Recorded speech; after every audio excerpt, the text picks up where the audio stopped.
Taiwan, mga sangkay, napapalibutan na nga ba nitong mga kasundaluhan ng China?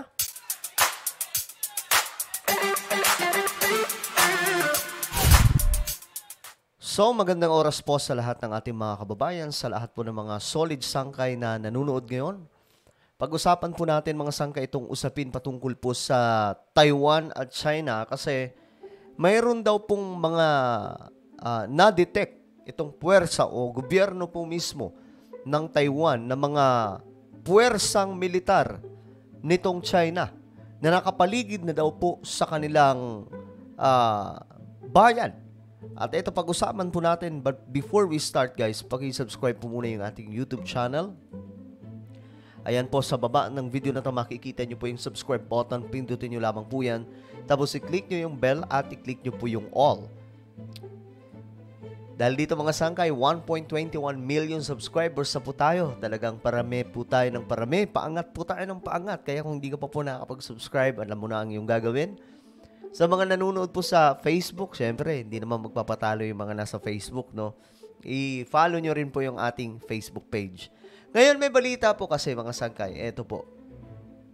Ayon po dito, according to Taiwan's Defense Ministry, 17 of the 26 Chinese aircrafts crossed the median line separating the island from mainland China and entered Taiwan's northern and central ayon po ito sa mga sangkay, Defense Identification Zone.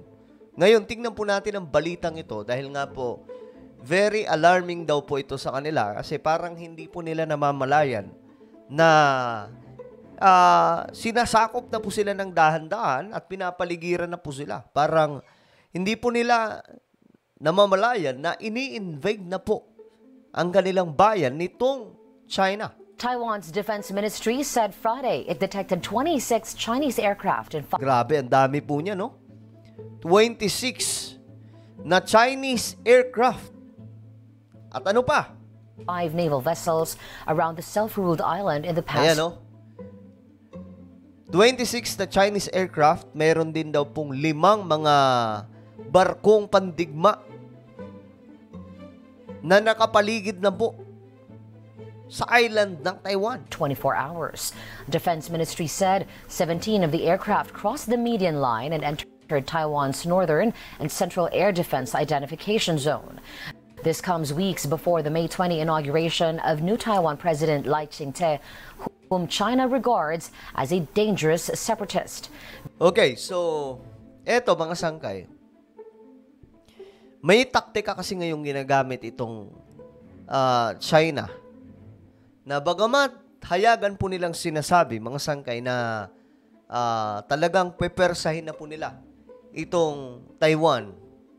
Pero may mga sila dito mga sangkay, taktika na ginagamit po nila para po hindi mamalayan nitong Taiwan na pwedeng i-invade ng ganun-ganun na lamang po ng China itong lugar na ito.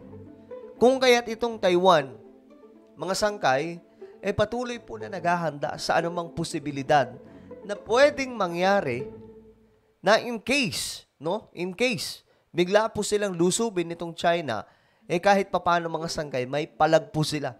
Ang tanong nga dito, ang Taiwan ba, kaya pong suportahan nitong Amerika at iba pang mga kaalyadong, matatawag ba natin kaalyado? Parang hindi pa po, mga sangkay. Kasi kailan lamang po sila kumalas itong Taiwan sa China. Pero may mga sumusuporta like Amerika, no? Beijing claims democratic Taiwan as part of its territory and has never ruled out the use of force to bring the island under its control. Manila Malls filing another diplomatic protest against Beijing following its latest water cannon attack. Okay, mga sangkay. Itong Taiwan, malapit na malapit po ito sa ating bansa. Kaya just in case na magkakaroon po talaga ng problema, halimbawa magkaroon po ng paglusob itong China sa Taiwan, umasa na po tayo o ilagay na po natin sa isipan natin na possible po talaga madamay po tayo. Especially dito po sa Luzon. Ito po yung unang-unang tatamaan kasi mga sangkay. Papunta po doon sa may northern area mga sangkay. Talagang isa po sila sa possible na pinakatatamaan sa digmaan just in case sa mangyayari mga sangkay. So ngayon, ang ginagawa ng China, dahan-dahan po. Naglalagay po sila ng maraming, alam nyo yung parang barikada, mga sangkay. Naglalagay po sila doon ng mga kasundaluhan sa paligid ng Taiwan. Dahan-dahan. Na medyo mga sangkay, sabihin na po natin, kung sa atin lamang po parang ang layo ng dating, pero naku mga sangkay, malapit na po ito sa Taiwan. Kung magkakaroon ng digmaan, mga sangkay, mas mabilis po ang pag-invade ng China sa Taiwan kung nakabarikada na po doon. Halimbawa, marami pong isla dyan sa Taiwan ang binibuild up na po ngayon nitong China. Ngayon, ang tanong dito mga sangkay, kailan talaga mag-uumpisa itong invasion ng China? Ngayon nga mga sangkay, naglabas po sila ng pinakabagong aircraft carrier. At ito daw po ay gagamitin mga sangkay sa pananakop laban po sa Taiwan. So, ito ay very alarming. Malapit lamang po tayo mga sangkay. Kaya nga lagi pong sinasabi na kapag nangyari po itong pananakop ng China sa Taiwan, hindi po malabo na hindi po tayo madamay dyan, mga sangkay. At tayo rin naman, mayroon din po tayong pinaglalaban, ito pong West Philippine Sea na andyan din po malapit sa Taiwan, mga sangkay. Diyan po mismo yun.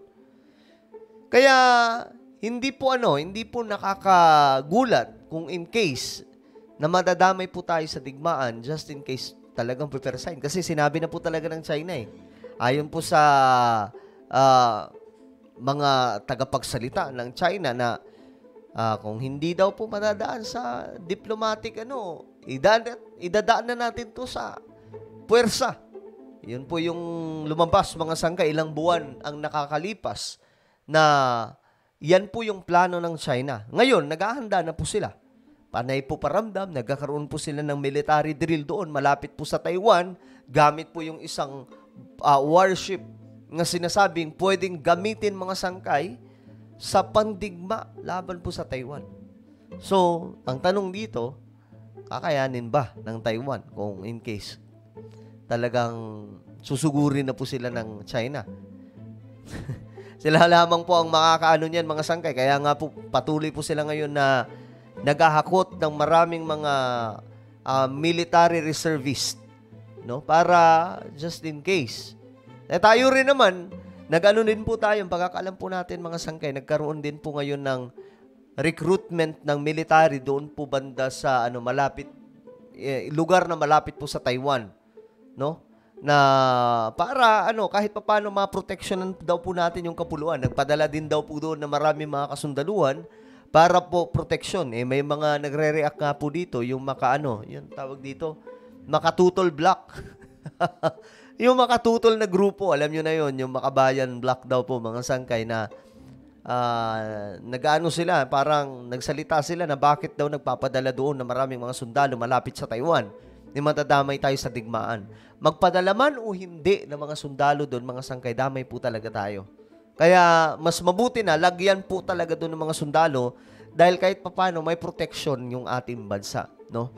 So ano po ang inyong opinion tungkol po dito? Sa tingin nyo ba itong Taiwan, itong kanilang mga na-detect, mga sangkay na maraming mga Chinese aircraft at maraming mga warship na nakapaligid po sa kanilang bayan, ay ito na ba ang signal ng posibleng pananakop o pagsapilitang pagbawi ng China sa Taiwan? I-comment nyo po sa ibaba ang inyong mga opinion. Mayroon po akong isang YouTube channel, Sangkay Revelation. Hanapin nyo po ito sa YouTube mga sangkay. Kapag nakita nyo na, click the subscribe, click the bell, and click all. Makikita nyo rin po ata ito ngayon mga sangkay sa inyong mga screen. So ako na po ay magpapaalam. Mag-iingat po ang lahat. God bless everyone.